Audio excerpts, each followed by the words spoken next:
All right, and we're back here. Now we got Corey Nordstrom on the Sports Desk. Corey, the Olympics, will they happen? Will they won't? It's kind of been the one sports story everyone's kind of hanging on to, but there was a bit of an announcement. Yeah, I mean, everybody watching at home, yourself, can be rest assured because we do have something coming up. The Canadian Olympic and Paralympic committees issued a joint statement saying they would not be attending the upcoming Olympics in Tokyo should they not be postponed. Before that, IOC President Thomas Bach had his own statement. He penned this letter to the many athletes training in hopes that the Olympics would go on, saying human lives take precedence over everything, including the staging of the games. Therefore, we have made it our leading principle to safeguard the health of everyone involved and to contribute to containing the virus. Our basis of information today is that a final decision about the date of the Olympic Games Tokyo 2020 now would still be premature. Together with all of the stakeholders, we have started detailed discussions today to complete our assessments of the rapid development of the worldwide health situation and its impact on the Olympic Games, including a scenario of postponement. We are confident that we will have finalized these discussions within the next 4 weeks. And being a quarterback in the NFL is not an easy job, but taking over for arguably the greatest QB in league history? That's a hole no one can fill. But hey, someone's got to do it, and the New England Patriots have found the guy, making a signing earlier today.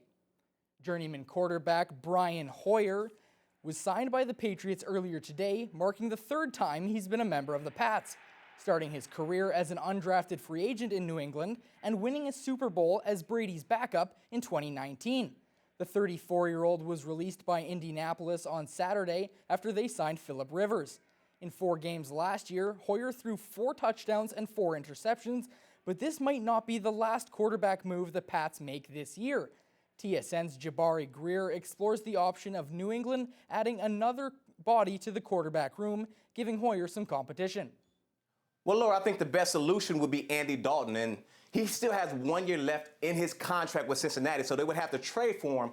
But I think that if they get Andy Dalton, they would get a quarterback that just 4 years ago threw for 4,000 yards, 18 touchdowns, and 8 interceptions. He still has a lot of tread on his tire, and you get him some stability with Josh McDaniels. I think that with those pieces they have on offense, Andy Dalton can get them back where they need to go. Now, the best story, not the best situation, the best story would be Jameis Winston. If they went into Tampa Bay and took the scraps from Tampa Bay, that quarterback that they had so much promise for but could not deliver last year, he still has a big arm.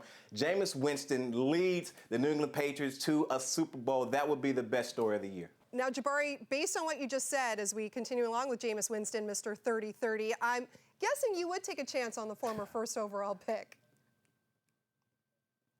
Now, Laura, I would take a chance on him, but it would have to be in the perfect situation, and I believe that awaits for him with the Pittsburgh Steelers. Now, I know that they don't have that much money to give him. He would have to take a pay cut, but they are in need of a number 2 quarterback. We saw how they looked without Ben Roethlisberger last year. If they got Jameis Winston, he could sit a little bit and wait in wings for Ben Roethlisberger to mosey onto the sunset, and then have enough time to be in a winning organization, learning winning culture under Mike Tomlin. It would be the best situation for Jameis to resurrect his career.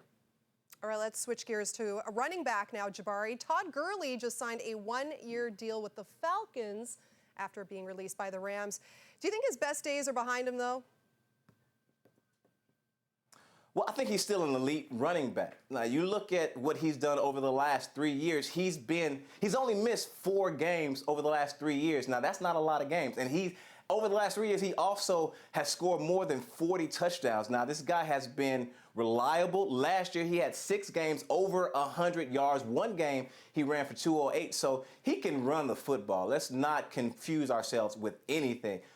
When they give him a dynamic offense with Matt Ryan getting back to his former MVP self, Julio Jones, Calvin Ridley, some options to get the pressure off him, he will once again turn into a Pro Bowl type running back. Well, the postponement of so many sporting events is obviously felt by fans, and of course the athletes want to be doing what they've trained for their whole lives. And though we've seen the videos of athletes staying fit in isolation, how will this affect their momentum when the sports world restarts? And as TSN's Mark Masters explains, Bianca Andreescu had a whole lot of momentum stemming from her 2019 season. 152. That was Bianca Andreescu's ranking at the start of the 2019 season. After a string of strong results, she arrived in the California desert last March as a rising star, but wasn't considered a top contender. Andreescu promptly beat 4 seeded players en route to the final. At 18 years old, she became the first wildcard to make the championship match at Indian Wells. I really needed a moment to soak this all in. This is just so incredible. This past week, it's been a dream come true. In the final, the 60th ranked Andreescu faced 3-time major winner Angelique Kerber. Andreescu won the toss, elected to receive, and broke Kerber in the first game. It was the only break in the opening set. Andreescu is cool as can be. And the 18-year-old has won the opening set. But the reigning Wimbledon champion hit back, taking the second set. The heat was rising and the momentum was on the 31-year-old German side. Early in the third set, Andreescu needed a medical timeout to address her heavily wrapped right shoulder. Kerber then broke the Andreescu serve to take a 3-2 lead, and the teenager called for coach Sylvain Bruno. You know how strong you are mentally and physically, and now it's true, you need to push. You're right, you're going to need to push through it. You're going to need to stay strong under adversity, but that's okay. That's what you want. You welcome competition. I want this so bad. Okay, that's good, perfect. I like to hear that, so go out there and keep competing every single ball. Andreescu broke right back. In fact, she won 3 straight games and served for the match. But 3 championship points came, 3 championship points slipped through her fingers, and Kerber got back on serve. Andreescu's body was barely holding up amid cramping. But again, she collected herself and earned another chance.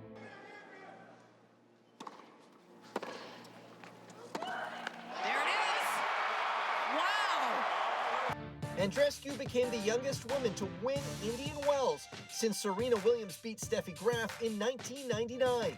She lay on the court, soaking it all up. Can I say the F word? No, I can't. The effing champion of Indian Wells. It's crazy. Crazy is the word of the tournament for me. Just crazy. The shoulder injury would limit Andreescu to only 1 match from April to July, but it did not slow her momentum on court. And even though more big moments lay ahead, this was the watershed one. Indian Wells is when the sporting world at large really learned about the fighting spirit, about the all-court game, about the newest tennis superstar. Bianca Andreescu had arrived. Well, Troy, it's really disappointing that we may not see Bianca Andreescu on the court again this season. An absolute dog, a darling on the court, a darling in the media scrums afterwards.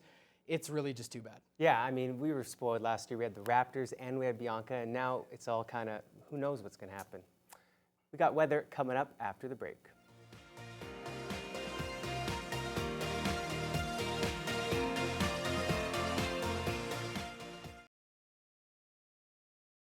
All right, we're back here. We're going to get to the local weather in just a quick sec, but first we're going across the country. Starting over there in Van City, they got the rain on the way. Cloudy showers are going to be beginning late into the evening. Seems like it's already raining there in Prince George as well. Continuing across we go. Let's look at Toronto there. The snow is beginning just after midnight, around 2 centimeters. Wind chill around -9 this evening. -4 there in the nation's capital. Continuing east we go. St. John's, they have a little bit of flurries too. Low of -10. Wind chill around -20 overnight. Chilly night in St. John's. Now into the region we go. Some periods of snow in Dryden. Risk of freezing drizzle around 2 centimeters. Important one here over in Marathon. They got a winter weather travel advisory around 10 to 15 centimeters likely falling with the heaviest snow near midnight. So keep an eye on things there. And continuing into tomorrow into the region, I think we have 0 negative temps on the board there. That's always a nice sight. Kenora high of +5, but the wind chill is a little strong in the morning. Similar in Armstrong, possible chance of flurries, but that's going to clear out into the afternoon. Currently, right now, it's 0 degrees right on the freezing level, -3 with that wind chill. There is a little bit of snow on the way this evening, around 2 to 4 centimeters. And overnight, snow is continuing as well, -7 with that wind chill. And there's that old extended forecast. Not a bad week we have on the way there. A couple of highs of 6 on Monday and Wednesday. Then towards the end of the week we go there, still going to keep with the sunshine. So if you do have to go outside, keep your social distance, but you should be able to get a few walks in some decent temps. But just keep an eye on things. Should be good throughout the week, and just have that little bit of snow coming in there tonight. All right, back quickly now with Corey. What is your gut take on the Olympics? Are we having them? Are they going to get postponed? I honestly think they will happen. I think we shouldn't worry about that. It's going to be weird, though. Summer Olympics, they're probably going to happen in winter. So, I guess we'll just have to wait and see. Yeah, and then there's going to be a backlog. If it happens in 2021, then there'll be the Olympics in 20. Everything is just thrown in a blender right now, and we'll just see what happens. Anyways, that's all the time we have for you. Enjoy the rest of your Sunday evening. Take care.